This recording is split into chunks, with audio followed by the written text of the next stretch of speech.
Pramuka. Perkenalkan, nama saya Agnes Levita, saya dari Prodi Pendidikan Biologi kelas B dengan nomor MPM 211302436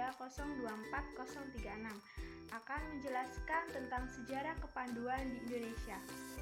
Gerakan Pramuka atau kepanduan di Indonesia telah dimulai sejak tahun 1923 yang ditandai dengan adanya National Pathfinders Organisasi (NPO) di Bandung.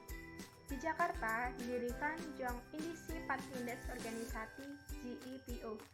Kedua organisasi ini bersinergi menjadi satu dan diubah menjadi Indisi National Pathfinders Organisasi (INPO).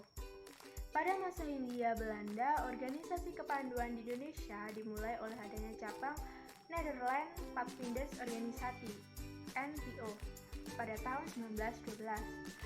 Pada saat pecahnya Perang Dunia yang Pertama, memiliki kuartir besar dan berganti nama menjadi Nederland Indische Pathfindersvereniging (NIPV) pada tahun 1916. Antara tahun 1928 hingga 1935 bermuncullah gerakan kepanduan Indonesia, baik yang bernafas utama kebangsaan maupun yang bernafas agama. Kepanduan yang bernafas kebangsaan dapat dicatat Pandu Indonesia (PI), Pathfinders Organisasi Pasundan (POP), dan Kepanduan Rakyat Indonesia (KRI). Sedangkan yang bernafas agama ada Kepanduan Islam Indonesia (KII), Tridharma Kristen, Kepanduan Asas Katolik Indonesia (KAKI), Kepanduan Masehi Indonesia (KMI). Kemudian pada masa Perang Dunia yang kedua, bala tentara Jepang mengadakan penyerangan dan Belanda meninggalkan Indonesia.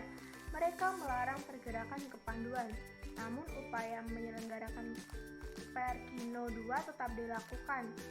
Oleh karena itulah, bangsa Jepang tidak mengizinkan pramuka di Indonesia.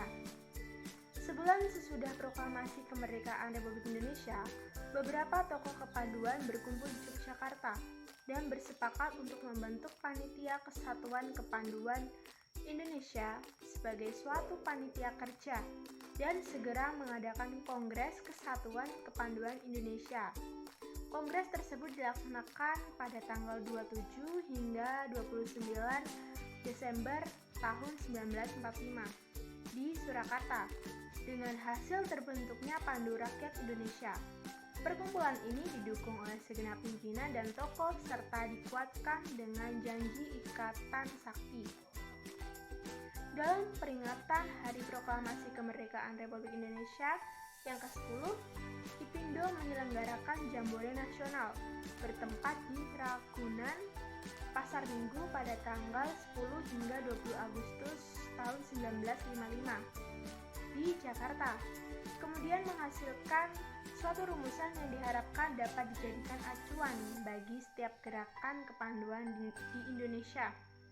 Jambore untuk putra dilaksanakan di Ragunan, Pasar Minggu, Jakarta. Maka PKPI menyelenggarakan perkemahan besar untuk putri yang disebut Desa Semanggi, bertempat di Ciputat. Desa Semanggi itu terlaksana pada tahun 1959. Pada tahun ini, IPindo juga mengirimkan kontingennya ke Jambore Dunia di Ente Malting, Filipina. Sekian yang dapat saya sampaikan, saya ucapkan terima kasih.